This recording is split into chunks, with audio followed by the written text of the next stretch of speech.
8ാം ക്ലാസ്സിൽ പഠനം നിർത്തി ജീവിതം കരുപ്പിടിപ്പിക്കാനായി തമിഴ്നാട്ടിൽ നിന്നും കേരളത്തിലേക്ക് വണ്ടി കയറിയ ഒരു യുവാവ് യാത്ര ഇതാ ഇവിടെ അവസാനിക്കുന്നുവെന്ന് ആത്മഹത്യയുടെയും ഉന്മാദത്തിന്റെയും രൂപത്തിൽ ജീവിതം റെഡ് സിഗ്നൽ നൽകിയപ്പോഴൊക്കെ വായന കൊണ്ട് തന്റെ ജീവിതത്തെ വീണ്ടെടുത്ത ഒരു മനുഷ്യൻ. കേരളത്തിൽ എത്തിയ ശേഷം മലയാളം വായിക്കാനും എഴുതാനും പഠിച്ച് ഇന്ന് കേരളത്തിലെ ബെസ്റ്റ് സെല്ലിംഗ് പുസ്തകങ്ങളുടെ എഴുത്തുകാരനായി മാറിയ മുഹമ്മദ് അബ്ബാസ്, അല്ലെങ്കിൽ മലയാളി വായനക്കാരുടെ ഏറ്റവും പ്രിയപ്പെട്ട അബ്ബാസ്കിയാണ് ഇന്ന് പെൻ ആൻഡ് പെർസ്പെക്റ്റീവ് വിത്ത് നിംന വിഷയിൽ എൻ്റെ കൂടെ എത്തിയിരിക്കുന്നത്. ഒരുപാട് സ്നേഹത്തോടെയും സന്തോഷത്തോടെയും അബ്ബാസ്കിയുടെ ഈ ഒരു പ്രോഗ്രാമിലോട്ട് വെൽക്കം ചെയ്യാണ്. Welcome okay. ഞാൻ അബ്ബാസ്കിയുടെ ആദ്യം വായിച്ച ബുക്ക് വിശപ്പ്, പ്രണയം, ഉന്മാദം എന്ന ഈ ബുക്കാണ്. ഈ ബുക്ക് വായിച്ചു കഴിഞ്ഞപ്പോൾ സാധാരണ ഒരു ബുക്ക് വായിച്ച് മടക്കി വെക്കുന്നതിനേക്കാളും എനിക്ക് എൻ്റെ ജീവിതമായിട്ട് അല്ലെങ്കിൽ എൻ്റെ ജീവിത സാഹചര്യങ്ങളായിട്ട് ഒരുപാട് ചേർന്ന് നിൽക്കുന്ന ഒരു പുസ്തകമാണിതെന്ന് തോന്നിയിട്ടുണ്ട്. അതിന് കാരണം എൻ്റെ ലൈഫിൽ എനിക്ക് ഏറ്റവും ഇമ്പോർട്ടൻ്റ് ആയിട്ടുള്ള ഒരു വ്യക്തി, അല്ലെങ്കിൽ ഞാൻ ഏറ്റവും ഇഷ്ടപ്പെടുന്ന ഒരാളുടെ ജീവിതമായിട്ട് അബ്ബാസ്കിയുടെ ലൈഫിൽ ഒരുപാട് സിമിലാരിറ്റീസ് ഉണ്ട്. അതെൻ്റെ അച്ഛനാണ്. എൻ്റെ അച്ഛൻ ഒരു പെയിന്റ് പണിക്കാരനായിരുന്നു. അതിനു മുന്നേ അച്ഛനൊരു ഫുട്ബോൾ പ്ലെയർ ആണ്. ഓക്കെ. അപ്പോൾ അച്ഛൻ എപ്പോഴും എൻ്റെ അടുത്ത് പറയുന്ന ഒരു കാര്യം, അച്ഛൻ്റെ ഫുട്ബോളർ എന്നുള്ള രീതിയിൽ നിന്ന് ഒരു പെയിന്റ് പണിക്കാരൻ എന്നുള്ള രീതിയിലോട്ട് അച്ഛൻ മാറിയതിന്റെ ഒരു ദൂരം എന്ന് പറയുന്നത് വിശപ്പ് എന്ന 3 അക്ഷരങ്ങളാണ്. അബ്ബാസ്കിയുടെ പുസ്തകങ്ങളിൽ ഏറ്റവും കൂടുതൽ കാണുന്ന ഒരു കാര്യം വിശപ്പിന്റെ വേദനയാണ്. അപ്പൊ ഒരു സാധാരണക്കാരനെ സംബന്ധിച്ചിട്ട് വിശപ്പിൽ നിന്നും അവന്റെ സ്വപ്നങ്ങളിലേക്കും എഴുത്തിലേക്കും സാഹിത്യത്തിലേക്കൊക്കെ ഉള്ള ദൂരം എത്രയാണെന്നാണ് തോന്നുന്നത്? അത് വളരെ വളരെ ദൂരമുണ്ട്. അതിന് എല്ലാവർക്കും സാധിച്ചെടുക്കാവുന്നതല്ല. 100 പേര് സ്വപ്നം കണ്ട ഒരാളെങ്കിലും സാധിച്ചെടുക്കട്ടെ. എനിക്ക് സാധിക്കാൻ പറ്റുമെന്ന് അറിയില്ല. വളരെ ദുർഘടം പിടിച്ച കടുത്ത ഭാഷയെ പറഞ്ഞ ഇടങ്ങേറുള്ള പാതയാണ് എന്ന് വെച്ചാൽ, ഞാൻ പറഞ്ഞല്ലോ, ഒരു പെയിന്റ് പണിക്കാരൻ അവന് ദിവസം കിട്ടുന്ന കൂലി, അതുകൊണ്ട് അവന്റെ വീട്ടിലെ ചുറ്റും പറയണ്ടല്ലോ, നിങ്ങൾ അച്ഛൻ പെയിന്ററാന്ന് എന്നോട് പറഞ്ഞു. അത് അച്ഛൻ എൻ്റെ ഉള്ളിൽ നമസ്കാരം കിട്ടാം. ഒരു കൂലി കിട്ടിയിട്ട് ചെയ്യേണ്ട കുറേ കാര്യങ്ങളുണ്ടാവും. മക്കളെ വിദ്യാഭ്യാസം, ഒരുപാട് കാര്യങ്ങളല്ലേ, വീട്ടിൽ ചെലവ്, എൻ്റെ വീട്ടിലടക്കം, സാധനക്കാരൻ ഇതൊക്കെ പറയും. ഞാനത് എടുത്ത് കാരണം ഞാൻ സാധാരണ മനുഷ്യനാണ്. അപ്പോൾ ഇതൊക്കെ കഴിഞ്ഞിട്ട് എനിക്ക് വായിക്കാനും എഴുതാനും കിട്ടുന്ന സമയം ഇപ്പോൾ വിവാഹത്തിന് ശേഷം വളരെ വളരെ കുറവാണല്ലോ. അത് സ്ത്രീക്ക് മാത്രമല്ല അവിടെ ഒരു സമയനഷ്ടം വരും, പുരുഷന്മാർക്കും വരും. ചിലർക്ക് അംഗീകരിക്കാൻ ബുദ്ധിമുട്ടുണ്ടാവും. പക്ഷെ നമ്മൾ സത്യം പറയണമല്ലോ. എൻ്റെ ഈ ജോലി കഴിഞ്ഞ് വന്നിട്ട് ഞാൻ മക്കളെ കാര്യം, ഭാര്യയ്ക്ക് വേണ്ട കാര്യം അവരത്ര ബോൾഡ് അല്ലാത്തതുകൊണ്ട് ഓക്കെ, ഇനി കാശുണ്ടെങ്കിൽ അവർ ബോൾഡ് ആവട്ടോ. ഇതൊക്കെ ചെയ്ത് കഴിഞ്ഞിട്ടാണ് എനിക്ക് സമയം കിട്ടുക വായിക്കാൻ. വളരെ രാത്രി വൈകി ഉറങ്ങുന്നൊരു മനുഷ്യനാണ് ഞാൻ, വായിക്കാനാണെങ്കിലും എഴുതാനാണെങ്കിലും. അപ്പോൾ ശ്രമിച്ചാൽ ഒരുപാട് പേർക്ക് സാധിക്കും, പക്ഷെ ശ്രമിക്കണം. ഈ സ്വപ്നങ്ങൾ കാണാനും ഒരു പ്രിവിലേജ് വേണം എന്ന് എനിക്ക് തോന്നിയിട്ടുണ്ട്. നമുക്ക് ഇപ്പം എല്ലാവരും പറയും ഓക്കെ പഠിച്ചു കഴിഞ്ഞാൽ സ്വപ്നങ്ങളുടെ പിറകെ പോകും എന്നൊക്കെ പറയുമ്പോൾ, നമ്മൾ ബേസിക്കലായിട്ട് ഒരു മനുഷ്യന് വേണ്ടത് ഒരു ഫിനാൻഷ്യൽ ഇൻഡിപെൻഡൻസ് അല്ലേ. അത് കഴിഞ്ഞാൽ മാത്രമല്ലേ നമുക്ക് സാഹിത്യത്തിനെ കുറിച്ചാണെങ്കിലും കലയെ കുറിച്ചാണെങ്കിലും ഒക്കെ സംസാരിക്കാനുള്ള ഒരു സ്പേസ് പോലും കിട്ടുന്നുള്ളൂ. എന്തിനെ കുറിച്ചും സംസാരിക്കണമെങ്കിൽ നിങ്ങൾക്ക് ആദ്യം സാമ്പത്തിക സുരക്ഷിതത്വമാണ്. എന്നിട്ട് എന്തെങ്കിലും സ്ത്രീ പുരുഷ സമത്വം കൂടി പറയാൻ പറ്റുള്ളൂ, ലിംഗരാഷ്ട്രീയം പറയാൻ പറ്റുള്ളൂ, ദളിത് രാഷ്ട്രീയം പറയാൻ പറ്റുള്ളൂ. അതിന് ജസ്റ്റ് ഒരു ഉദാഹരണം പറഞ്ഞപ്പോൾ, നിന്നെ വല്ലാതെ പൈസ ഉള്ള ഒരു വീട്ടിലെ അതിസമ്പന്ന വീട്ടിലെ കുട്ടിയാണെന്ന് നമ്മൾ വിചാരിക്കുക. ഞാൻ ഇപ്പോഴുള്ള പൊസിഷനിൽ പെയിന്റ് പണി എടുക്കുന്ന ഒരാളാണെന്നും കൂടി നമ്മൾ വിചാരിക്കണേ അങ്ങനെയാണല്ലോ. അപ്പോൾ നിങ്ങളും വായിക്കുന്ന ഒരാൾ, ഞാനും വായിക്കുകയും ചെയ്യുന്ന ഒരാൾ. ഇപ്പൊ നിങ്ങൾക്ക് ഗബ്രിയേൽ ഗാർസിയ മാർക്കേസിൽ ജനിച്ച നാട് കാണുന്നുണ്ടെങ്കിൽ നിങ്ങൾക്ക് പാസ്പോർട്ട് വിസ അടിച്ച് ഒരാഴ്ച ഏറിയാൽ നിങ്ങൾക്ക് പറന്ന് കണ്ടിട്ട് തിരികെ വരാം. ഞാൻ അന്ന് ഈ ദരിദ്രൻ 4-5 വർഷം പണിയെടുക്കേണ്ടി വരും. പക്ഷെ അപ്പോഴേക്കും എൻ്റെ ജീവിതത്തോടെ ബാക്കി കിടക്കുക. ആ സ്വപ്നം എനിക്ക് സാധിക്കില്ല. സാമ്പത്തിക അടിത്തറ വേണം. പിന്നെ നിങ്ങൾക്ക് നല്ലൊരു വാഹനം ഉണ്ടെന്ന് വിചാരിക്കാം. നമ്മൾ പൊതുവെ സ്ത്രീകൾക്ക് യാത്ര ചെയ്യാൻ സൗകര്യം കേരളത്തിലുണ്ട്, സൗകര്യങ്ങൾ. പക്ഷെ നിങ്ങൾക്ക് നല്ലൊരു വില കൂടിയ കാർ ഉണ്ടെന്ന് സങ്കല്പിക്കാം, നമ്മൾ ഡ്രൈവർ ഉണ്ടെന്ന് സങ്കല്പിക്കാം. നിങ്ങൾക്ക് കേരളത്തിലെ ഇന്ത്യയിലെ ഏത് നഗരത്തിലും നിങ്ങൾക്ക് സഞ്ചരിക്കാം. നിങ്ങൾ സേഫ്റ്റി അല്ലേ? പക്ഷെ ദരിദ്രനായി ഞാൻ 500 രൂപ പോക്കറ്റ് ഇട്ട് നടന്നാൽ പോലും 500 രൂപ പോക്കറ്റ് അടിച്ചു സാറിനുണ്ട്. അപ്പോൾ സ്ത്രീ പുരുഷ സമത്വത്തിന് മുമ്പ് ഈ സാമ്പത്തിക സുരക്ഷിതത്വം വേണം. പറ്റുമെങ്കിൽ സമത്വം വേണം. സമത്വം വരെ വഴിയൊന്നുമില്ല. ഒരു സുരക്ഷിതത്വം വേണം. ആണിനായാലും പെണ്ണിനായാലും സാമ്പത്തിക സുരക്ഷിതത്വം വേണം. അപ്പോഴേ നിങ്ങൾക്ക് സ്വപ്നം കാണാൻ പോയിട്ട് മൂൾപ്പാട്ട് പോലും പാടാൻ പറ്റത്തുള്ളത്. നിങ്ങളെ മക്കള് പനിച്ചു കിടക്കുക, അല്ലെങ്കിൽ എന്റെ ഭാര്യ പനിച്ചു കിടക്കുമ്പോൾ ഞാൻ എന്ത് കവിത, എന്ത് സാഹിത്യം, എന്ത് ദർശനം ഞാൻ പറയും. എനിക്ക് ആദ്യം അവരെ ട്രീറ്റ് ചെയ്യണം.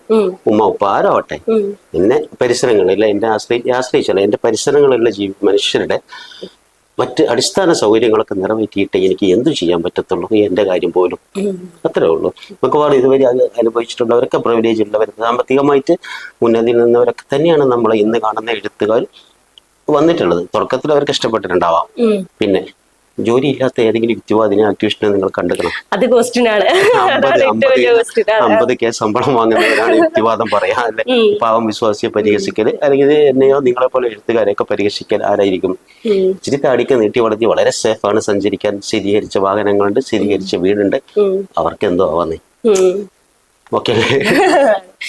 എനിക്ക് ഇടശ്ശേരിയുടെ മണിനാഥൻ എന്ന് പറഞ്ഞിട്ടുള്ള ഒരു കവിത ഭയങ്കര ഇഷ്ടമാണ്. അതിങ്ങനെയാണ്: അവൾ അപങ്കില ദൂരെയാണെങ്കിലും അരികിലുണ്ട് എനിക്ക് എപ്പോഴും കൂട്ടിനായി, കഠിനകാലം കഥനമോരൽപ്പമാ കവിളിണയിൽ കലർത്താതിരിക്കണേ എന്ന് പറയുന്ന ഒരു കവിത ഉണ്ട്.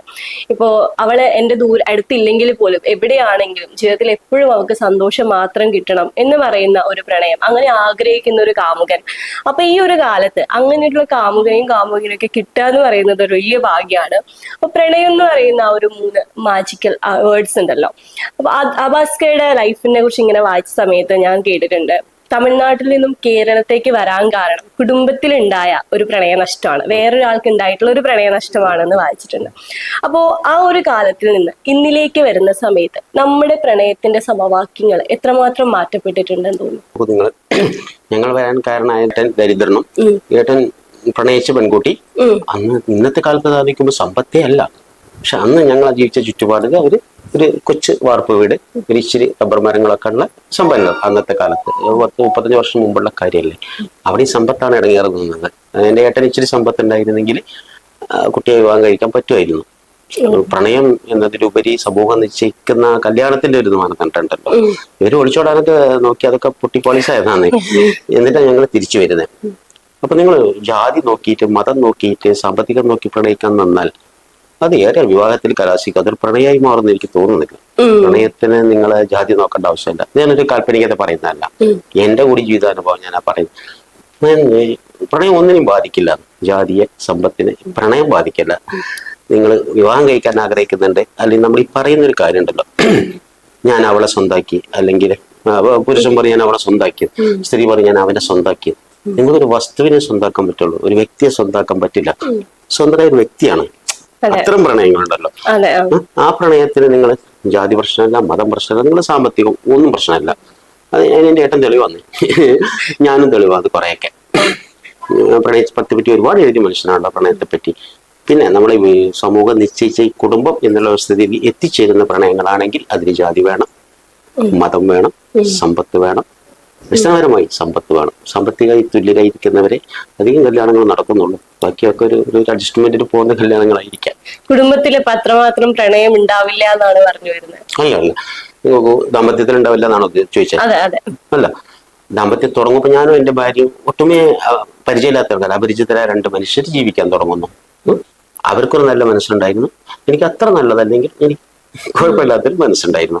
അപ്പൊ നമ്മൾ ജീവിച്ച് മുന്നോട്ട് പോകും. ഒരു വഴിയിലൂടെ നടന്ന് പോകുമ്പോൾ നമ്മൾ അവിടുത്തെ മരങ്ങളും പൂവും കാറ്റൊക്കെ അനുഭവിക്കുന്ന പോലെ ദാമ്പത്യത്തിൽ നിങ്ങൾക്കത് അനുഭവിക്കാം. പക്ഷെ 2 പേരും നടക്കുന്നത് ഒരേ വഴിയിലൂടെ തന്നെ ആവണം. പുറം തിരിഞ്ഞ് നടക്കരുത്, മുഖം നോക്കാതെ നടക്കരുത്. പരസ്പരം മുഖം നോക്കി കൈ കോർത്ത് പിടിച്ച് നടക്കുകയാണെങ്കിൽ ദാമ്പത്യം എല്ലാ കാലത്തും സുഖമുള്ളതാണ്. പക്ഷെ നിർഭാഗ്യവശാൽ പലർക്കും അത് സാധിക്കുന്നില്ല. മിക്കവാറും സാധിക്കുന്നത് ഒരു ഇടത്തരക്കാരൻ, എന്നെ പോലെ സാധാരണ ജോലി എടുത്ത് ജീവിക്കുന്ന മനുഷ്യര്. കാരണം അവർക്ക് വലിയ ദാർശനികത ചിന്തിക്കാനില്ല, യുക്തിവാദം ചിന്തിക്കാനില്ല, ഈശ്വരൻ ഉണ്ടോ ഉണ്ടില്ല ചിന്തിക്കാനില്ല, രാഷ്ട്രീയം ചിന്തിക്കാനില്ല. ആ ഒരു പ്രണയത്തിന് ധരിച്ചിട്ട് അവിടെ ഒരു അന്തരീക്ഷം വളർന്നു വരും. ആദ്യം വേണ്ടത് ഒരു പങ്കാളി എന്നതിലപ്പുറം സുഹൃത്തായിട്ട് നമ്മൾ സ്വീകരിക്കാം. ഭാര്യയായാലും ഭർത്താവായാലും പരസ്പരം കമ്മ്യൂണിക്കേറ്റ് ചെയ്യാൻ പറ്റും. നിങ്ങൾക്ക് തുറന്ന് പറയാൻ പറ്റണം. തുറന്നു പറയാൻ എന്റെ ഭാര്യയ്ക്ക് അവരത് കാണുമല്ലോ, അതാണ് എനിക്ക് പറയുന്നത്. എന്റെ ഭാര്യയ്ക്ക് ഒരു പ്രണയം ഉണ്ടായി, ഒരു അട്രാക്ഷൻ ഉണ്ടായി. അത് എന്നോട് തുറന്നു പറയാനുള്ള സ്പേസ് ഞാൻ അവിടെ വെച്ചിട്ടുണ്ട്. എനിക്കുണ്ടായാലും പറയാനുള്ള സ്പേസ് ഞങ്ങൾക്കിടയിലുണ്ട്. ഇത്തരം ബന്ധങ്ങളുള്ള ഒരു ദാമ്പത്യം കൂടുമ്പോൾ ഇമ്പമുള്ള കുടുംബം എന്ന് പറഞ്ഞ പോലെ ദാമ്പത്യം, കൃത്യമായ ദാമ്പത്യം, അതൊരു പ്രണയമുണ്ട്, രതിയുണ്ട്, സ്നേഹമുണ്ട്, വാത്സല്യമുണ്ട്, കരുണയുണ്ട്, ചേർത്ത് പിടിക്കലുണ്ട്, എല്ലാതുണ്ട്.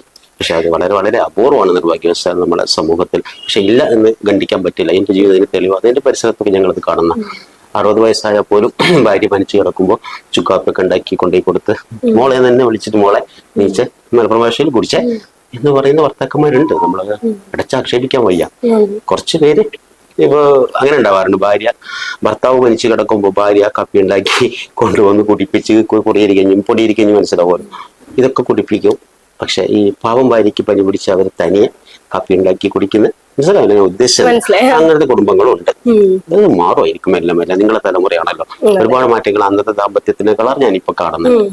അതെന്നാ അതിനോട് ചേർത്ത് വെച്ചുകൊണ്ട് ഞാനൊരു കാര്യം ചെയ്യും. ഇപ്പൊ ഞാൻ ഉൾപ്പെടെ അല്ലെങ്കിൽ നമ്മുടെ നാട്ടിൽ നമ്മുടെ വീട്ടിലൊക്കെയുള്ള സ്ത്രീകള് അവര് വേണ്ടെന്ന് വെക്കുന്ന ഒരുപാട് ആഗ്രഹങ്ങളുടെയും സ്വപ്നങ്ങളുടെയും ഒക്കെ 100 ഇഷ്ടങ്ങളുടെ മേലാണ് നമ്മുടെ എല്ലാം ഉത്തമ കുടുംബം കെട്ടിപ്പൊക്കി വെച്ചിരിക്കുന്നത് എന്ന് എനിക്ക് തോന്നിയിട്ടുണ്ട്. അപ്പോ അബ്ബാസ്കയുടെ പുസ്തകത്തിലേക്ക് വരുന്ന സമയത്ത് പൊതുവെ ആണെഴുത്തുകളിൽ ഇങ്ങനെയുള്ള ലൈക്ക് സ്ത്രീകളെ അവരോട് ചേർന്ന് നിൽക്കുന്ന സ്ത്രീകളെ കുറിച്ച് എഴുതുന്ന സമയത്തെല്ലാം വളരെ ഉപരിപ്ലവമായിട്ട് മാത്രം അതിനെ കണ്ടുപോകുന്ന ഒരു കാഴ്ചയാണ് നമ്മൾ കാണാറുള്ളത്. അബ്ബാസ്കയുടെ ചെല്ലിത്താത്ത എന്ന് പറഞ്ഞിട്ടുള്ള ഒരു അധ്യായം വായിക്കുന്ന സമയത്ത് അതിൽ വളരെ തീവ്രമായിട്ട് അവരുടെ വേദനകളെ അവതരിപ്പിക്കാൻ കഴിഞ്ഞിട്ടുണ്ട്. അപ്പോൾ ആ ഒരു കുടുംബ പശ്ചാത്തലത്തിലോട്ട് വരുമ്പോൾ സ്ത്രീകൾ ചെയ്യുന്ന കാര്യങ്ങൾ അല്ലെങ്കിൽ അവരിൽ അടിച്ചേൽപ്പിക്കുന്ന കുറെ ഡ്യൂട്ടീസ് ഉണ്ട്. അതിനൊന്നും വലിയ മാറ്റങ്ങൾ ഇപ്പോഴും വന്നിട്ടില്ലല്ലോ. അപ്പൊ അത് എന്തുകൊണ്ടാവുന്നാണ് തോന്നുന്നത് ആ ഒരു മാറ്റം ഇതുവരെ വരാത്തത്? നമ്മൾ എത്രയൊക്കെ പുരോഗമിച്ചു, സ്ത്രീ പുരുഷ സമത്വം ഉണ്ട്, വസ്ത്രധാരണത്തിലൊക്കെ ഉണ്ട് എന്നൊക്കെ പറഞ്ഞാൽ പോലും കേരളീയ സമൂഹം ഒരു പുരുഷാധിപത്യ സമൂഹമാണ്. ഞാനടക്കം, ഞാനൊരു പുരുഷനാണ് അടിസ്ഥാനപരമായി വരുമ്പോൾ പറഞ്ഞു. കാരണം എന്നെ നിശ്ചയിച്ചത് അത്തരം മൂല്യങ്ങളാണ്. ഞാൻ വളർന്നു വന്ന ഒരു വ്യക്തിയെ നിശ്ചയിക്കുന്നത്, സ്വഭാവം നിശ്ചയിക്കുന്നത്, അതിന്റെ മൂല്യം നിശ്ചയിക്കുന്നത് സമൂഹമാണ്. അല്ലാതെ വ്യക്തിക്ക് ആർജിച്ചെടുക്കാൻ പറ്റില്ല. സമൂഹത്തിൽ നിന്ന് അറിവ് ആർജിച്ചെടുക്കാൻ പറ്റുള്ളൂ, കാഴ്ചകളിൽ നിന്ന്, ഇന്ദ്രിയങ്ങളിലൂടെ ഇതൊക്കെ ആർജിച്ചെടുക്കാൻ പറ്റുള്ളൂ.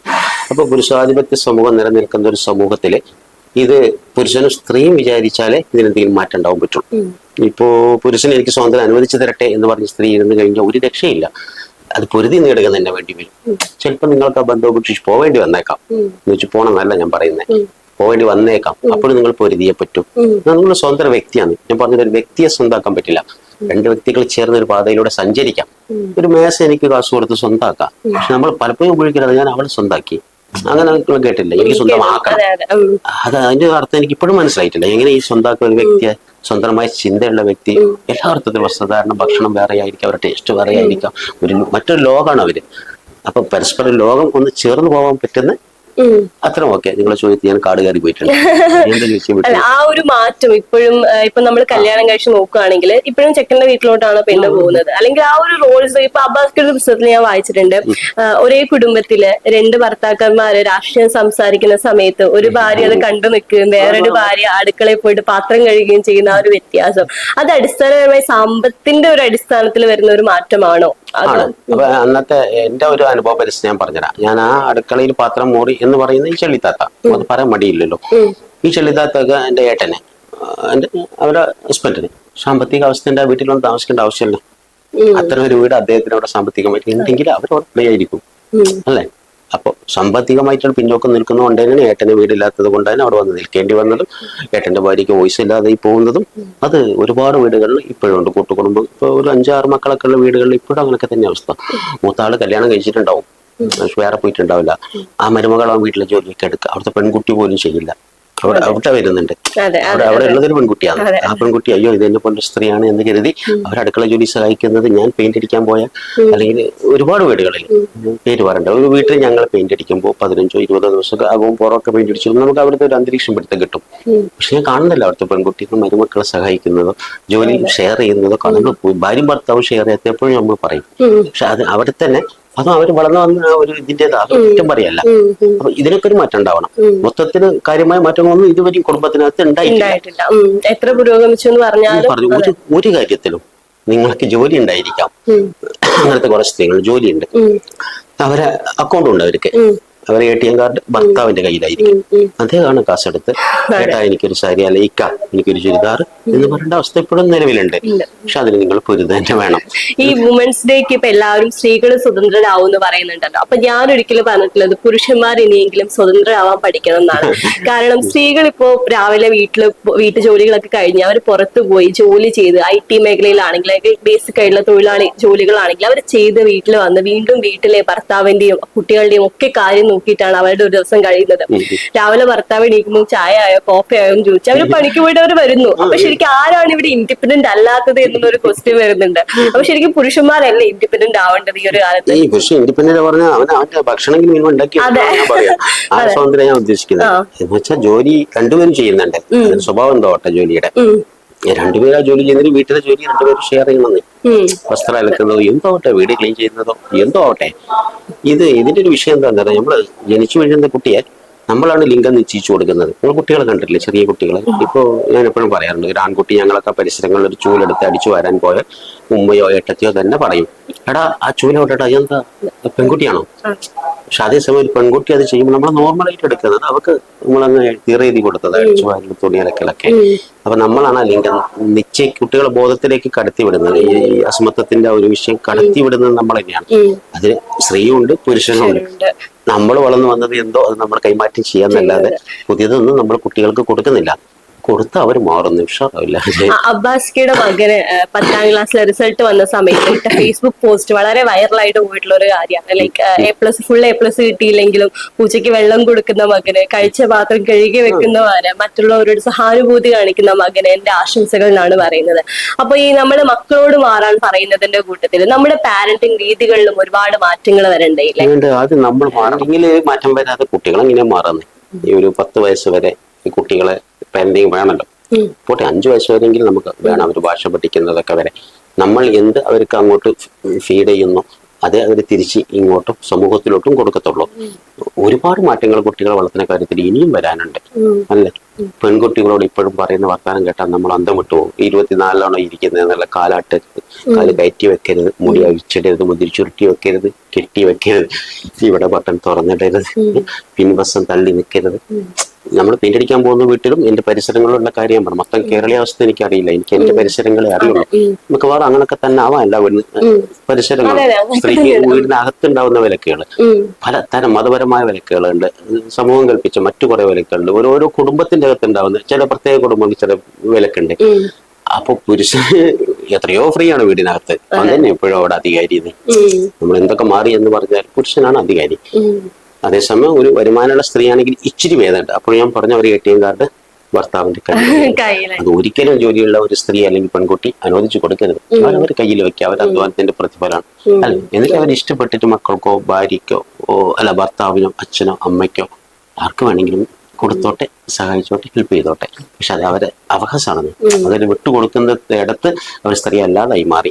അവരെ അസ്വത്വം അവർ കളഞ്ഞു കുളിക്കുക ചെയ്യുന്നവർ. കിട്ടിയ സാമ്പത്തിക അടിത്തറ പോലും അടിയറ വെച്ചിട്ട് എന്തിനാ അതിന്റെ ആവശ്യം നമുക്ക് മനസ്സിലാവുന്നില്ല. ഞാൻ തരില്ല എന്ന് പറഞ്ഞാൽ തീരുന്ന പ്രശ്നമേ ഉള്ളൂ. ചിലപ്പോൾ ഒന്നുകൊണ്ടത് ശോഭിച്ചേക്കാം. ഞാൻ എന്നെ പോലത്തെ ജാതിയാണല്ലോ. അപ്പൊ ഒന്നൊരാൾ ശോഭിച്ചാൽ പോലും ഉള്ളിൽ സ്നേഹം ഉണ്ടാവും. അപ്പൊ അത് അക്സെപ്റ്റ് ചെയ്ത് മുന്നോട്ട് പോകും. പക്ഷെ നിർഭാഗ്യവശാൽ പറയാനുള്ള ധൈര്യം കിട്ടുന്നില്ല. അത് ആര് കൊടുക്കുന്നുള്ളത് എനിക്കും അറിയില്ല കേട്ടോ. സത്യം പറയും, എല്ലാ കാര്യം അറിയുന്ന ആളല്ല ഞാൻ എന്റെ പരിസരങ്ങളിലെ കാര്യം പറയുന്നത്. അത്രയും അവർ ചെയ്ത് കഴിഞ്ഞാൽ മതി. ജോലിയുള്ള സ്ത്രീകൾ, ഇല്ലാത്തവർ അതിലും കഷ്ടത്തിലാണ്. അബ്ബാസ്ക ഒരിക്കലും എഴുതിയിട്ടുണ്ട്, ചെയ്തു കഴിഞ്ഞാൽ ശിക്ഷിക്കപ്പെടാത്തതും ചെയ്താൻ ശ്രമിച്ചു കഴിഞ്ഞാൽ ശിക്ഷിക്കപ്പെടുകയും ചെയ്യുന്ന അപൂർവമായ ഒരു കാര്യമാണ് ആത്മഹത്യ എന്ന് പറയുന്നത്. അബ്ബാസ്ക അധികം ഓർത്തെടുക്കാൻ ഇഷ്ടപ്പെടാത്ത ഒരു കാലത്തിലോട്ട് ഞാൻ വീണ്ടും ഓർമ്മകളെ കൊണ്ടുപോകാൻ ഒട്ടും താല്പര്യപ്പെടുന്നില്ല. പക്ഷെ എങ്കിലും ജീവിതത്തിന്റെ മരണത്തിന്റെ ഇടയിലുള്ള ഒരു നൂൽപ്പാലത്തിൽ കിടന്നിട്ട് ഉഴറുന്ന ഒരുപാട് ജീവിതങ്ങൾ നമുക്ക് ചുറ്റുണ്ട്. അതിൽ പ്രായമായവരുണ്ട്, യുവാക്കളുണ്ട്, യുവതികളുണ്ട്. അപ്പൊ അവരോടൊക്കെ അതിനൊക്കെ കടന്നു വന്ന് മുന്നോട്ട് നടന്ന ഒരാളെന്ന രീതിയിൽ തന്റെ അനുഭവങ്ങളിൽ നിന്ന് ഇങ്ങനെ ഹെൽപ്പിന് വേണ്ടിയിട്ട് നിൽക്കുന്ന ആളുകളോട് എന്താ പറയാനുള്ളത്? നോക്കൂ, ആദ്യം അവർക്കുള്ള ഒരു അവസ്ഥ എന്താണെന്ന് സ്വയം തിരിച്ചറിയേണ്ടതുണ്ട്. അത് എങ്ങനെയായാലും ഒരു സൈക്കോളജിസ്റ്റിനോ സൈക്യാട്രിസ്റ്റിനോ കണ്ടിട്ടായാലും സ്വീകരിക്കുക. എനിക്ക് ഇങ്ങനെ ഒരു കുഞ്ഞു വിഷയമുണ്ട്, ശരീരത്തിന് പനി വരുമ്പോലെ ന്യൂമോണിയ വരുമ്പോലെ, അതിനെ നമ്മൾ വളരെ കൂളായിട്ട് എടുക്കും അല്ലേ. ശരീരത്തിന്റെ ഒരു ഭാഗമാണ് തലച്ചോറ്. ഇതിനാണ് നമ്മൾ മനസ്സ്, അതിന്റെ വ്യവഹാരത്തെയാണ് നമ്മൾ മനസ്സെന്ന് പറയുന്നത്. ഒരു പനി വരുമ്പോലെ ഉള്ളൂ ഒരു ഡിപ്രഷൻ വരുന്ന തുടക്കത്തിൽ. ക്ലിനിക്കൽ ഡിപ്രഷൻ ആയ ബുദ്ധിമുട്ടാണ്. ഇപ്പൊ തുടക്കത്തിൽ ഈ വ്യക്തി ഇത് അക്സെപ്റ്റ് ചെയ്യുകയും ഒരു നല്ലൊരു സൈക്യാട്രിസ്റ്റ്, ഇപ്പോഴത്തെ സൈക്യാട്രിസ്റ്റുകൾ, പണ്ടത്തെ എന്നെ ചികിത്സിച്ച അവരുടെ കാര്യമല്ല ഞാൻ ഈ പറയുന്നത്, ക്രൂരമായി വന്നത് ശൈലികൾ കണ്ടിട്ട് ഇത് അക്സെപ്റ്റ് ചെയ്യുക, അംഗീകരിക്കുക. എനിക്കിത് ഉണ്ട്, മാറാവുന്ന ഒരു അസുഖമാണ്. ഈ മാനസിക രോഗം മറ്റെന്തോ വൃത്തികെട്ടതാണ്, അല്ലെങ്കിൽ സമൂഹത്തിന്റെ പ്രശ്നം എവിടെയുണ്ട്, കുടുംബത്തിലെ പ്രശ്നങ്ങളുണ്ട്. ഇതിനെ അക്സെപ്റ്റ് ചെയ്യാവുന്ന, നമ്മളിതിനെ അംഗീകരിക്കുക. എനിക്ക് ഡിപ്രഷൻ ഉണ്ട്, അല്ലെങ്കിൽ എനിക്ക് സൂയിസൈഡ് ടെൻഡൻസി ഉണ്ട്. ഇത് അംഗീകരിച്ചു കഴിഞ്ഞാൽ നിങ്ങൾ 50% പ്രശ്നം തീർന്നു. പിന്നെ നിങ്ങൾക്ക് മരുന്നുകളുടെ സഹായത്തോടെ മുന്നോട്ട് പോകാം. പിന്നെ ചിത്രം വരയ്ക്കുന്നവരുണ്ടാവാം, പാട്ട് പാടുന്നവരുണ്ടാവാം, എഴുതുന്നവരോ വായിക്കുന്നവരോ, എന്തെങ്കിലുമൊക്കെ ഇല്ലാത്ത മനുഷ്യരുണ്ടാവും. ഒന്നുമില്ലെങ്കിൽ ചുമ്മാ കവലയിറങ്ങി അടി ഉണ്ടാക്കുന്നവരെങ്കിലും ഒരു ആക്ടിവിറ്റി ഒന്ന് മാറ്റി പിടിച്ചാൽ മതി. നമ്മൾ ഒരേ ചിന്തയിൽ കേന്ദ്രീകരിച്ച് നമ്മുടെ ആ വിഷയം തന്നെ വീണ്ടും വീണ്ടും ആവർത്തിച്ച് ചിന്തിച്ചുകൊണ്ടേയിരിക്കും. നമ്മൾ ചിന്ത ഒരു പോയിന്റിൽ നിന്ന് തുടങ്ങി, നിങ്ങൾക്ക് തന്നെ അനുഭവം, രാവിലെ നമ്മൾ നെഗറ്റീവ് ചിന്ത തൊട്ട് കഴിഞ്ഞാൽ ഒരു ചങ്ങല പോലെ നീണ്ട് അങ്ങനെ പോകും. രാവിലെ എണീക്കുമ്പോഴേ എന്റെ ഈ ഡിപ്രഷൻ ഞാനൊന്നുമല്ല, എനിക്കൊന്നും, അങ്ങനത്തെ വിഷയങ്ങളുണ്ടല്ലോ. അതിൽ നിന്ന് മനഃപൂർവ്വം തന്നെ നമ്മൾ മാറണം വ്യക്തി. പക്ഷെ ഇതിങ്ങനെ പറയാൻ പറ്റും. അനുഭവിക്കുന്ന ഒരു വ്യക്തിക്ക് അത് മാറാൻ പറ്റില്ല. കാരണം ഞാൻ ആ അവസ്ഥയിൽ കടന്നു വരികയും ട്രീറ്റ്മെന്റ് എടുക്കുകയും ചെയ്ത വ്യക്തിയാണ്. ട്രീറ്റ്മെന്റ് എടുത്തുകൊണ്ട് മാത്രമായിരിക്കാം ഞാൻ ഇന്നിവിടെ ഈ ലെവലിൽ ഇരിക്കുന്നത്. ഷോക്ക് ട്രീറ്റ്മെന്റ് അല്ല. അതിനുശേഷം ഞാൻ കണ്ട കുറച്ച് നല്ല ഡോക്ടർമാരുണ്ട്. അവർ എനിക്കത് പറഞ്ഞു തന്നു. നിങ്ങൾ എന്റെ ബാല്യത്തിലെ അക്ഷതാവസ്ഥയും സൂയിസൈഡ് സെന്റൻസി എന്ന് പറയുന്നൊരു പ്രവണതയുണ്ട്, അത് നിങ്ങളിലുണ്ട്. ഡിപ്രഷന്റെ അംശം കാണുന്നുണ്ട്. അപ്പൊ മരുന്ന് എടുക്കണം, മരുന്ന് കഴിക്കണം, എത്ര വർഷം എന്ന് പറഞ്ഞു. ഞാനത് കഴിച്ചു. അതിന് കൂടെ എനിക്ക് ഈ ഭാഷ സ്വയം പഠിച്ച ആളായതുകൊണ്ട് വല്ലാതെ വായിക്കുമില്ല. അപ്പൊ ആ വായനയാണ് എന്നെ അതിൽ നിന്ന് രക്ഷിച്ചത്. എല്ലാവർക്കും അത് വർക്കൗട്ട് ആയിക്കോളും എന്ന് ഞാൻ പറയില്ല. അവരവർക്ക് ഇഷ്ടമുള്ള എന്തെങ്കിലുമൊക്കെ ഉണ്ടാവുന്നേ, എന്തുണ്ടാവാം. മണ്ണ് കളിക്കുന്നവരുണ്ടാവാം, അല്ലെ? പക്ഷിയെ പിടിക്കാൻ പോകുന്നത് തെറ്റാണോ ശരിയാണോ എന്നുള്ളത്, അല്ലെ? മീൻ പിടിക്കുന്നവരുണ്ടാവാം. അപ്പൊ നമ്മൾ അപ്പോഴത്തെ ഒരു മൈൻഡിൽ നിന്ന് അങ്ങോട്ട് മാറി നിന്ന സ്വഭാവ ചിന്ത മാറുന്നേ, മെല്ലെ മെല്ലെ മാറ്റിയെടുക്കാവുന്നേ ഉള്ളൂ. എന്തെങ്കിലും മറ്റൊന്നും ചെയ്യാം. നമുക്ക് സന്തോഷം തരുന്നുണ്ടോ എന്ന് വെച്ചാൽ ഒരാളെ കയറി പിടിക്കോ, മറ്റുള്ളവരെ വേദനിപ്പിക്കാതെ നമുക്ക് മകളെ ചെവി കൊടുത്ത വാങ്ക് അതായിരുന്നു. സ്വയം വേദനിക്കാതെ, മറ്റുള്ളവരെ വേദനിപ്പിക്കാതെ നിനക്ക് ഈ ഭൂമി ജീവിക്കാൻ കഴിയട്ടെ. അപ്പോൾ മറ്റുള്ളവരെ വേദനിപ്പിക്കാത്തത് അവന് ആനന്ദം കിട്ടുന്ന എന്തും ആവട്ടെ. അതിൽ സ്വയം വേദനിക്കാതെ എന്നുള്ള ഒരു പോയിന്റ് വളരെ സ്വയം വേദനിക്കുക എന്നുള്ള വലിയ വിഷയമാണ്. സ്വയം വേദനിക്കുന്നിടത്ത് നിന്നാണ് നമ്മൾ ഈ തുടങ്ങിയ ഈ ഉന്മാദത്തിന്റെ അവസ്ഥയ്ക്ക് വരിക. ഒരു വേദന നിങ്ങളൊരു പരിധിക്കപ്പുറമാകുമ്പോൾ നിങ്ങൾക്ക് അതാരോടും പറയാൻ പറ്റിയെങ്കിൽ പ്രഷർ കുക്കർ പോലെ അതൊന്ന് കൂക്കുവെടുത്ത് വിസിലടിക്കുക. അപ്പോഴാണ് ആളുകൾ ഒരേ വട്ട് തുടങ്ങിയിട്ടുണ്ട്, വട്ടൊന്നും അല്ലാതെ അങ്ങനെ ഒരു പ്രത്യേക രോഗാവസ്ഥയൊന്നും അനുഭവിച്ചിരിക്കറിയാം. ഇത് നമ്മുടെ സമൂഹത്തിന് കാഴ്ചപ്പാട് വലുതാണ്. സൈക്യാട്രി മറ്റൊരു വിഭാഗമാണ്, അല്ലേ? അത് അങ്ങനെ പഠിക്കുക ഒക്കെ വേണം, ചികിത്സയ്ക്കൊക്കെ വേണം. പക്ഷെ അത് എന്തോ നമ്മൾ ആർക്കും പ്രവേശനം ഇല്ലാത്ത ഒരു കുറെ കാലം മുമ്പൊക്കെ അങ്ങനെയാണ്. എന്റെ കൂടെ കൂട്ടുകാർ വരാൻ മടിച്ചിരുന്നു. എന്ന് വെച്ചാൽ അവർക്ക് പെണ്ണ് കിട്ടില്ല. എടാ നിനക്ക് പിരാന്താണ്, എൻ്റെ ഒപ്പം വന്നാലേ അൽപ്രഭാഷ പറയും. എൻ്റെ ഒപ്പം വന്ന് എനിക്കും കൂടി പെണ്ണ് കിട്ടില്ല, എനിക്കോ കിട്ടൂല, ഞാൻ ഇനി വരില്ല എന്ന് പറഞ്ഞ എത്രയോ കൂട്ടുകാരെ എനിക്കുണ്ടേ. അപ്പൊ സമൂഹം ഈ മാനസിക രോഗത്തെ കാണുന്ന കാഴ്ചപ്പാട് മാറിയിട്ടുണ്ടെങ്കിൽ പോലും ഈ പുസ്തകം വായിച്ച എന്നെ വിളിക്കുന്നത് അധികം സ്ത്രീകളാണ്. ചെറുപ്പത്തിലുണ്ടായ ട്രോമകൾ അത് തുറന്നു പറഞ്ഞ അച്ഛനിൽ നിന്ന് ഏട്ടനിൽ നിന്നൊക്കെ ഉണ്ടായ വിശദീകരിക്കണ്ടല്ലോ, അത് ഇപ്പോഴും കൊണ്ട് നടക്കല്ല. അവർക്കത് ഒഴിവാക്കാൻ വയ്യ. 8-ാം വയസ്സിൽ 9-ാം വയസ്സിൽ അപ്പോ ഒരു സ്ത്രീ എന്നോട് പറഞ്ഞത്, അച്ഛൻ മരിച്ചുപോയി, അച്ഛൻ്റെ കഴിഞ്ഞാണ് ദുരനുഭവം ഉണ്ടായിട്ടുള്ളത്.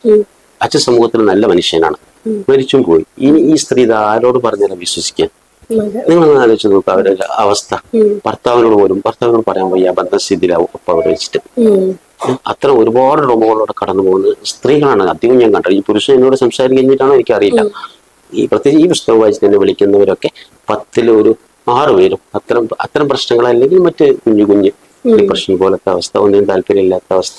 അപ്പൊ അവരോടൊക്കെ പറയുന്നത് ഞാൻ ഇതാണ്. അപ്പൊ അവർ വായിക്കുന്ന ആളുകളാവോ എന്നെ വിളിക്കുക, അവരോട് നിങ്ങൾ വായന ഒന്നുകൂടി ലളിതമായ എന്തെങ്കിലുമൊക്കെ വായിക്കുക. അങ്ങനെ വല്ലാതെ അങ്ങനെ വായനയിലോട്ട് കടന്ന് രക്ഷപ്പെട്ട കുറച്ചു പേരെങ്കിലും എന്റെ പരിസരത്തുണ്ട്. എന്റെ അറിവിൽ എന്നെ നിരന്തരമായിട്ട് വിളിക്കുന്ന ആളുകൾ. ഇപ്പൊ വേദന കേട്ടോ, ഇപ്പൊ നിന്നയുടെ സത്യം പറയാം, അത് നിങ്ങളുടെ മുഖസ്ഥിതിയല്ല, നിന്നയുടെ പുസ്തകം ഞാൻ ഇപ്പൊ വായിക്കുന്നത്. കാരണം അവർ പിന്നെയാണ് നിങ്ങളിലേക്ക് എത്തുന്നത്. കുറെ പേര് നിങ്ങളിലും അകലെ എത്തിയിട്ടാണ് മറ്റു പുസ്തകങ്ങളിലേക്ക് പോകുന്നത്. അപ്പൊ വായന കൊണ്ട് ഇങ്ങനെ കുറച്ചു പേർക്ക്, എല്ലാവരും സാധിക്കില്ല, കുറച്ചു പേർക്കെങ്കിലും അത് ആശ്വാസവും. അപ്പൊ ഇപ്പോ ഈ പുസ്തകങ്ങളെ കുറിച്ച് പറഞ്ഞതിന്റെ അപ്പൊ ഒരു കാലഘട്ടത്തെ വായനയെ വളരെ രീതിയിൽ നിരീക്ഷിച്ചിട്ടുള്ള ഒരാളാണ്. ഖസാക്ക് വായിച്ചിട്ടുള്ള ആളാണ്. പക്ഷെ ഇപ്പൊ ഫേസ്ബുക്ക് നോക്കിക്കഴിഞ്ഞാൽ പുതിയ പുസ്തകങ്ങളെ കുറിച്ച് പറയുകയും അഭിപ്രായം പറയുകയും അതിനെ വായിക്കുകയും എഴുത്തുകാരെയൊക്കെ സപ്പോർട്ട് ചെയ്യുന്ന ഒരാളാണ്. അപ്പൊ ഒരു വായനക്കാരൻ എന്ന നിലയിൽ, അല്ലെങ്കിൽ എഴുത്തുകാരൻ എന്ന നിലയിൽ പുതിയ വായനക്കാരോടും അതുപോലെ എഴുത്തുകാരോടും എന്താണ് പറയാനുള്ളത്? ഞാൻ പ്രത്യേകിച്ച് ഉപദേശമൊന്നും പറയാൻ പറ്റില്ല. എന്നാ പോലും നിങ്ങൾ എന്നെ പറ്റി പറഞ്ഞത്, നിങ്ങൾ എഴുതി വായിക്കുന്നവർ ചെയ്യുക, ഏതർത്ഥത്തിൽ നിങ്ങൾ അപ്ഡേറ്റ് ആയിരിക്കണം. എഴുത്തും വായനയും മാത്രമല്ല. കാലാകാലം എനിക്ക് ഖസാക്കിന്റെ ഇതിഹാസം വായിച്ചുകൊണ്ടിരിക്കാൻ പറ്റില്ല. ഞാനത് ഭ്രാന്തമായിട്ട് വായിക്കുക, അതിനെ പറ്റി ഒരു പുസ്തകം തന്നെ എഴുതുകയും ചെയ്ത ആളാണ്. എന്ന് വെച്ചാൽ എനിക്ക് അവിടെ തടഞ്ഞു നിൽക്കാൻ പറ്റില്ലല്ലോ. കാലം ഒരുപാട് മുന്നോട്ട് പോകുന്നുണ്ട്. പുതിയ കുട്ടികൾ, നിങ്ങളാവട്ടെ, അഖിലാവട്ടെ, ആരാവട്ടെ, പുതിയ എന്ന കുട്ടികൾ ആരുമാവട്ടെ, അവർ എന്ത് ചെയ്യുന്നു എന്നറിഞ്ഞാലേ എനിക്ക് എന്റെ എഴുത്തിൽ എന്തെങ്കിലുമൊക്കെ മാറ്റം വരുത്താൻ പറ്റുള്ളൂ. അല്ലെ, കാലത്തിന് ഒപ്പം സഞ്ചരിക്കാതെ ഞാനിപ്പോഴും പഴയ നഷ്ടപ്രണയവും കാൽപ്പനികതും, ഈ നഷ്ടപ്രണയത്തെ പറ്റി എന്റെ ഒക്കെ തലമുറ മഹാകാവ്യങ്ങൾ രചിച്ചിട്ടുണ്ട്. ഇപ്പോഴത്തെ കുട്ടികളെ തേപ്പ് എന്ന് പറഞ്ഞ വളരെ ചുമ്മാ പറഞ്ഞു. നിങ്ങൾ മലയാള കവിത എടുത്ത് നോക്കൂ, നഷ്ടപ്രണയത്തെ പറ്റി മഹാകാവ്യങ്ങൾ ഉണ്ടായിട്ടുണ്ട്, ഖണ്ഡമായിട്ട്. അതിന് നിരൂപണങ്ങൾ വേറെ ഉണ്ടായിട്ടുണ്ട്. ഇപ്പോഴത്തെ പിള്ളേർ നോർമൽ, എന്റെ മക്കളടക്കം വളരെ നോർമലായിട്ട് തെപ്പ് കിട്ടി, അല്ലെങ്കിൽ തെപ്പ് കൊടുത്തു കഴിഞ്ഞു. അവരടുത്ത എന്തെങ്കിലും മറ്റു ബന്ധങ്ങൾ, നല്ല ബന്ധങ്ങൾ തേടി പോകുന്നു. ചോദിക്കുന്നു പോയിട്ടുണ്ട്. കുട്ടികൾ ബന്ധങ്ങളിലാവട്ടെ, സൗഹൃദങ്ങളിലാവട്ടെ, ആൺപെൺ സൗഹൃദങ്ങൾ വളരെ മുന്നോട്ട് പോയിട്ടില്ല. എന്റെ ഒരു കാലത്ത് നിങ്ങൾക്ക് സങ്കല്പിക്കാൻ പറ്റില്ല. എന്ന് വെച്ചാല് ബസ് സ്റ്റോപ്പിലൊക്കെ ഞങ്ങൾ ബസ് കാത്ത് നിൽക്കും. എന്റെ തലമുറയും പെണ്ണിനെ അത്ഭുതത്തോടെ നോക്കിയിരുന്നത്. ഒന്ന് ചിരിച്ചാ പിന്നെ അവിടെ തീരുമാനമായി, കല്യാണം കഴിഞ്ഞു, കുട്ടികളെ വരെ സങ്കല്പിച്ചു, പ്രണയമായി. പിന്നെ അത് എന്തിനു ചിരിച്ചത്? അപ്പൊ ഞാനൊക്കെ പെയിന്റ് അടിക്കുന്ന ആളാണല്ലോ, എന്റെ മുഖത്തോടെങ്കിലും പെയിന്റ് തുള്ളിയൊക്കെ ഉണ്ടാവാം, അപ്പൊ അത് കണ്ടിട്ടാവാം കുട്ടി ചിരിച്ചിട്ടുണ്ടാവാം. പക്ഷെ ഞാൻ ധരിക്കത് എന്റെ ഭംഗി കണ്ടിട്ട് ഞാൻ എന്നെ ഉദാഹരണമായിട്ട് എടുത്തുന്നുള്ളൂ ആണെന്നുള്ളതാണ്. പക്ഷെ ഇത് രണ്ടുപേര് കരുതി കണ്ടു നിൽക്കുന്ന മറ്റൊരു എന്നെക്കാൾ പ്രായം കൂടിയുള്ള തീരുമാനിച്ചു അത് എന്തോ ആണ് സംഭവിച്ചു, മറ്റൊരാളോട് പറഞ്ഞു. അങ്ങനെ ഞങ്ങൾ നാട്ടിൽ വാങ്ങിക്കേണ്ടി വന്നു എത്രയോ മനുഷ്യരുണ്ട്. ഒന്നും അറിയില്ല. ഇപ്പൊ കവലയിൽ നടന്നു പോകുമ്പോ ചിരിച്ചിരിക്കാം, അല്ലെങ്കിൽ നമുക്ക് സമയം ചോദിക്കലാണ് ഏറ്റവും വലിയ അഡ്വാൻസ്. ഒരു പെൺകുട്ടി ആൺകുട്ടിയോട്, അങ്ങോട്ടല്ല, പെൺകുട്ടി ആൺകുട്ടിയോട് സമയം വായിച്ചു കിട്ടുന്ന ഒരു സമയമാണല്ലോ. അങ്ങനെ വരുന്ന കുഞ്ഞു ബന്ധങ്ങൾ പോലും പറഞ്ഞു വഷളാക്കി ആകെ പ്രവാസിയിൽ തുഫാനാക്കി അവരെ കല്യാണത്തിന്റെ ചട്ടക്കൂട്ട് കൊണ്ട് തളച്ചിടുന്നത്. സാജിന്ന് അങ്ങനെയല്ല. ഇന്ന് പ്രണയം തുടങ്ങാനും ഒടുക്കാനും വളരെ എളുപ്പമാണ്. അത്രയും മതി. നിങ്ങൾ അതിനെ വല്ലാത്തൊരു സംഭവമായിട്ട് എടുക്കുമ്പോഴാണ് നാച്ചുറലായ ഒരു കാര്യമാണത്. നമ്മളതിന് കാൽപ്പനിക മേടിച്ച് അതിന്റെ പുറമെ കവിത, നമ്മളെ സിനിമയും സാഹിത്യവും ഇപ്പോഴും നിലനിൽക്കുന്നത് ആ ഒറ്റ വിഷയത്തിലാണ്. അവിടെ നിന്ന് പോന്നിട്ടുണ്ടോ? ഇല്ല ഇല്ല ഇല്ല. ഇപ്പോഴും അവിടെ കിടന്ന് വട്ടം കറങ്ങാൻ. അല്ല, അതിനപ്പുറം എന്ത് സംസാരിക്കാനുള്ളത്? പ്രണയതാണല്ലോ അതിന്റെ ഒരു ബേസിക് ആയിട്ടുള്ള എല്ലാത്തിലും ഒരു പ്രണയം. ആയിക്കോട്ടെ, പ്രണയം ഉണ്ടായിക്കോട്ടെ, അതിന്റെ കൂടെ നിങ്ങൾ മനുഷ്യന്റെ അടിസ്ഥാന പ്രശ്നങ്ങൾ കൂടി നമ്മൾ പറയണ്ടേ? ഭക്ഷണം, വസ്ത്രം, പാർപ്പിടം കിട്ടാത്ത മനുഷ്യർ നമുക്ക് ചുറ്റും ഉണ്ടാവുമ്പോ ഈ പുസ്തകങ്ങളുടെ കാര്യം നിങ്ങൾ എടുത്തു നോക്കും. നിങ്ങൾക്കൊരു പല്ലുവേദന ഉണ്ടെങ്കിൽ എത്ര നല്ല പുസ്തകം നിങ്ങളുടെ മുമ്പിൽ ഉണ്ടായാലും നിങ്ങൾക്ക് വായിക്കാൻ പറ്റുമോ? എനിക്ക് പറ്റില്ല. അപ്പൊ എന്നോടൊക്കെ ചോദിച്ചാൽ എന്റെ മനുഷ്യന്റെ അവസാനത്തെ ചോയ്സ് വായനയ്ക്കാവുന്നുള്ളൂ. ആദ്യത്തെ പ്രയോറിറ്റി ഒരിക്കലും വായനയല്ല, എഴുത്തായിരിക്കും. എഴുത്തുകാരെ സംബന്ധിച്ച് വായനയല്ല. ഞാൻ പറഞ്ഞല്ലോ, കുറച്ചു പേര് ഭാര്യ അസുഖമായി കിടക്കുമ്പോൾ എനിക്ക് പുസ്തകം വായിച്ചിരിക്കാൻ പറ്റത്തില്ല. അല്ല, എന്റെ ബന്ധങ്ങള്, എന്റെ പരിസരങ്ങള്. ഇപ്പൊ ആൺപെൺ സൗഹൃദങ്ങൾ ഇങ്ങനെ കാണുമ്പോൾ അവർ തോള് കൈയിട്ട്, ഞങ്ങളവിടെ ഒരു NSS സ്കൂളൊക്കെ ഉണ്ട്. അപ്പൊ അവിടുത്തെ കുട്ടികൾ വരും. ഞാൻ ഈ വൈകിട്ട് ജോലിക്ക് കഴിഞ്ഞ് വന്നിട്ട് അവിടെ ബസ് സ്റ്റോപ്പ് ഉണ്ട്. അപ്പൊ അവിടെ ഈ പെൻഷൻ പറ്റിയ ആളുകളുണ്ടാവും. പെൻഷൻ എന്ന് പറഞ്ഞാൽ സാമൂഹ്യക്ഷേമ പെൻഷൻ വാങ്ങുന്ന 60 വയസ്സിന് മുകളിലുള്ള ആളുകൾ. ഞാൻ അവരെ കൂടെ ഇരിക്കുക, അവർ പറയുന്നത് കേൾക്കാൻ. അപ്പൊ അവർക്ക് ഇത് കാണുമ്പോൾ വല്ലാത്ത ഒരു പ്രശ്നമാണ്. കടാണോ അങ്ങോട്ട് നോക്കടാ, എന്താ കാട്ടുണ്ട് മലപ്പുറം ഭാഷയിൽ, എന്ത് പ്രശ്നം? എനിക്ക് കുട്ടികളാണ്, അവർക്ക് ആൺസൗഹൃദങ്ങളുണ്ട്, മകന് പെൺസൗഹൃദങ്ങളുണ്ട്. അപ്പോ ഞങ്ങളൊരു കാഴ്ചപ്പാടിന്റെ കുഴപ്പം എന്റെ തലമുറയുടെ, ഞങ്ങളങ്ങ് ഉറപ്പിക്കുകയാണ് ഇത് മറ്റേതാണെന്ന്. ഞങ്ങളെ ഉറപ്പിക്കുന്ന അവരല്ല. അവർ കൂടായിട്ട് സംസാരിച്ചു പിരിഞ്ഞു, അവർ സുഹൃത്തുക്കളാണ് അല്ലേ? മാത്രമല്ല, ഇപ്പോഴത്തെ പെൺകുട്ടികൾ, എന്റെ മകളോ നിങ്ങളോ ആരോ ആവട്ടെ, ഒരു ആൺ സുഹൃത്ത് നിങ്ങളെ സ്പർശിക്കുമ്പോൾ അതിന്റെ ഒരു സ്വഭാവം നിങ്ങൾക്ക് മനസ്സിലാക്കാൻ പറ്റില്ലേ? എന്റെ തലമുറയിലെ പെൺകുട്ടികൾക്ക് അതുപോലും അറിയില്ലായിരുന്നു, അല്ലെ? വാത്സല്യത്തോടെ തുറന്ന അമ്മാവന്മാരും വാത്സല്യം നടിച്ചു തൊട്ടത് ഉള്ളിൽ കാമവും മറ്റെന്തോ സൂക്ഷിച്ചുകൊണ്ടാണ്. ആ കുട്ടികൾക്ക് തിരിച്ചറിയാനുള്ള കഴിവില്ലാതെ പോയി.